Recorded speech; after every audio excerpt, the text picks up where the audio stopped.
हमारे पास इन्हीं कॉन्सेप्ट को यूज़ करते हुए एक्सरसाइज 3.5 का आगाज़ करते हैं। हमारे पास क्वेश्चन 1 है, अगर solve the following system of linear equations bye Cramer's rule. अगर हमारे पास दिया हुआ है, अब हमने क्या करना है, क्रैमर रूल से सिस्टम को सॉल्व करना है। तो आइए स्टार्ट करते हैं। उसके लिए सबसे पहले हम क्या करेंगे, कोफिशिएंट मैट्रिक्स लिखेंगे। कोफिशिएंट मैट्रिक्स क्या होगी, वो जो हमारे वेरिएबल्स के साथ कोफिशिएंट रखे हैं उस मैट्रिक्स को हम क्या बोलते हैं, कोफिशिएंट मैट्रिक्स। और वो क्या होगी, ए, उसको मैं सपोज कर लिया ए। तो हम मैट्रिक्स लिखना स्टार्ट करते हैं। x1 का अगर कोफिशिएंट देखें तो क्या है 2। इसी तरह बाकी कोफिशिएंट देखें, ये क्या आ रहा है -1, इसको लिख लेते हैं 1, 4, 2 और ये क्या आ रहा है 3। इसी तरह बाकी हम देख लेते हैं, x1 का यहाँ पे क्या है 3, तो हमारे पास कोफिशिएंट मैट्रिक्स हमने लिख ली। उसके बाद हम x लिख लेते हैं। x हमारे पास क्या है यहाँ पर, x1, x2 एंड x3। और यहाँ पर हमारे पास b मैट्रिक्स क्या है, उसको लिख लेते हैं। जो कांस्टेंट मैट्रिक्स होती है हम उसको यूजुअली b, कैपिटल B से डिनोट करते हैं, उसको हम लिख लेते हैं। ये मैंने लिख लिया। अब हमने क्रैमर्स रूल यूज़ करते हुए इसको फाइंड करना है। सबसे पहले बच्चों हम क्या करेंगे, determinant of the matrix find करेंगे। तो आइए डिटर्मिनेंट स्टार्ट करते हैं। डिटर्मिनेंट क्या होता है, हम क्या करें, रो को हम क्या करते हैं, एक्सपैंड कर लेते हैं। एक्सपैंड किस तरह करेंगे, हम क्या करते हैं, अगर मैं इससे एक्सपैंड कर रही हूँ यानी रो 1 से एक्सपैंड कर रही हूँ तो उसका पहला एलिमेंट लूँगी, यानी अगर मैंने 2 कंसीडर किया है तो मैं क्या करूँगी, बाकी फर्स्ट रो और फर्स्ट कॉलम को छोड़ दूँगी और बाकी एलिमेंट्स लिख लूँगी डिटर्मिनेंट की फॉर्म में। आपको याद रहे डिटर्मिनेंट का फार्मूला होता है, हम क्या लेते हैं, प्लस माइनस प्लस। तो हमारे पास सेकंड एंट्री में क्या आता है, माइनस, और यहाँ पे हमारे पास चूंकि क्या पड़ा है, ऑलरेडी -1 पड़ा है, तो माइनस माइनस जो हो जाएगा वो क्या हो जाएगा, +1। तो मैं इसको लिख लेती हूँ और इसी तरह बाकी मैट्रिक्स में लिख लूँगी। अब मैं क्या करूँगी, जो है सेकेंड कॉलम और फर्स्ट रो को छोड़ूंगी और बाकी एंट्रीज लिख लूँगी। तो मैंने इसी तरह ये लिख ली। अब क्या करेंगे, ये हमारे पास क्या होता है, +1, थर्ड से करें तो हमारे पास क्या आएगी, अब हम क्या करेंगे, थर्ड कॉलम और फर्स्ट रो को छोड़ेंगे और बाकी एंट्रीज को हम डिटरमिनेंट की फॉर्म में लिख लेंगे। तो हमने ये लिख लिया। अब हम क्या करते हैं, एक्सपैंड कर देते हैं, तो हमारे पास determinant of the given matrix आ जाएगा। इसको सॉल्व कर लें तो ये क्या आता है, -2 माइनस माइनस क्या हो जाएगा, +12 +1 -4 -9, ये क्या होगा, मल्टीप्लाई करें तो -16 -12। तो अगर हम इसको सॉल्व कर लें तो हमारे पास डिटर्मिनेंट ऑफ द मैट्रिक्स क्या आ जाएगा,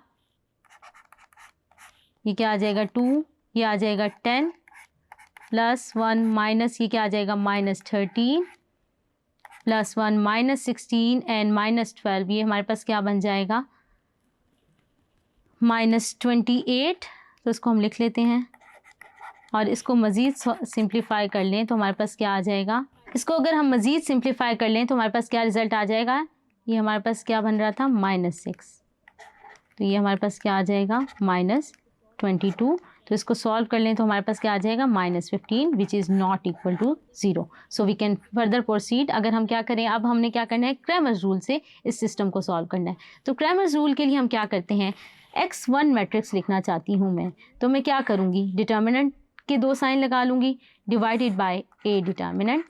तो बच्चों हमने x1 की जब मैट्रिक्स लिखनी है तो हम क्या करेंगे, कॉलम 1 को छोड़ देंगे और उसकी जगह कांस्टेंट मैट्रिक्स लिखेंगे। x1 का हम जो कॉलम है वो छोड़ देंगे और उसकी जगह क्या लिखेंगे, कांस्टेंट मैट्रिक्स। यही क्रैमर रूल का रूल है। तो हम क्या करते हैं, x1 की जगह हम क्या करते हैं, हमारा कांस्टेंट मैट्रिक्स क्या है 583, उसको हम लिख लेते हैं और बाकी एंट्रीज को हम जो हैं वो चेंज नहीं करेंगे। तो बाकी कॉलम्स लिख लेते हैं, वो क्या थे, -1 2 -4 और लास्ट कॉलम क्या था, 1 3 -1। तो हम यहाँ से क्या करते हैं, अब इसको एक्सपैंड कर लेते हैं और हमारे पास डिटर्मिनेंट हमने ऑलरेडी फाइंड कर दिया है, तो इसको एक्सपैंड कर लें तो हम क्या करेंगे, 5 इसी तरह एक्सपैंड करेंगे जिस तरह अभी हमने डिटर्मिनेंट में एक्सपैंड किया है। तो हम लिख लेते हैं 1 by 1, ये क्या हो जाएगा, 8 3 3 -1 +1। अगर इसको एक्सपेंड करें तो क्या आ जाएगा, 8 3 2 -4 और डिटर्मिनेंट से हम डिवाइड कर दें, वो क्या था, -15। तो x1 के लिए हम इसको सॉल्व कर लेते हैं तो हमारे पास क्या आ जाएगा, तो हम इसको एक्सपेंड कर लें तो हमारे पास x1 का जो रिजल्ट आएगा वो क्या आ जाएगा, -5 over -15 और इसको हम सॉल्व कर लें तो हमारे पास क्या आ जाएगा, 1/3। तो x1 की वैल्यू हमने निकाल ली है, वो क्या आ गई है, 1/3। सिमिलर हम क्या करें, इसी तरह प्रोसीजर अडॉप्ट करें x2 और x3 के लिए। जब हम x2 की मैट्रिक्स लिखेंगे, डिटर्मिनेंट मैट्रिक्स, तो हम क्या करेंगे, x2 का कॉलम छोड़ देंगे और उसकी जगह हम लिख लेंगे कांस्टेंट मैट्रिक्स, और फिर उसी तरह हम रो 1 से जो है वो क्या करेंगे, एक्सपैंड करेंगे और डिटर्मिनेंट से डिवाइड करेंगे, तो हमारे पास x2 और x3 की वैल्यूज़ आ जाएंगी। x3 के लिए हम क्या करेंगे, कॉलम 3 को छोड़ेंगे और उसकी जगह हम क्या करेंगे, कांस्टेंट मैट्रिक्स लिख लेंगे और उसको एक्सपैंड करेंगे। तो हम ये प्रोसीजर अडॉप्ट करते हुए x2 और x3 की वैल्यूज़ फाइंड कर लेंगे, जैसा कि आप अपनी स्क्रीन पे देख सकते हैं।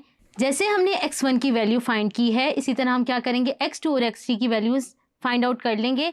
हम जब हमने फाइंड की तो हमारे पास क्या रिजल्ट आ गया, जैसा कि आप अपनी स्क्रीन पे देख सकते हैं। जब हमने x2 मैट्रिक्स के लिए डिटर्मिनेंट लिखा तो हमने x2 के कॉलम को छोड़ दिया और हमने उसकी जगह कांस्टेंट मैट्रिक्स लिखी और फिर उसको एक्सपैंड किया और फिर उसे डिटर्मिनेंट से डिवाइड किया, तो x2 की वैल्यू आप अपनी स्क्रीन पे देख सकते हैं।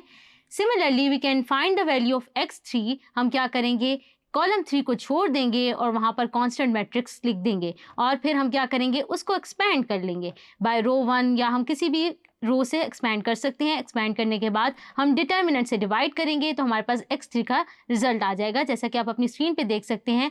तो बच्चों, हमने क्या किया, बाय यूजिंग क्रैमर्स रूल इस सिस्टम को सॉल्व किया और अपने वेरिएबल्स x1 और x2 और x3 की वैल्यूज़ को फाइंड आउट किया। अब आप चेक करना चाहते हैं कि आपने वैल्यूज़ ठीक निकाली है या नहीं, तो आप क्या करें, किसी भी एक इक्वेशन में x1 और x2 और x3 की वैल्यूज़ बैक प्लग कर दें। अगर वो इस इक्वेशन को सेटिस्फाई कर गई तो आपने, इसका मतलब है, अपनी वैल्यूज़ ठीक निकाली हैं। होप सो आपको ये कॉन्सेप्ट समझ आया होगा। Thank you.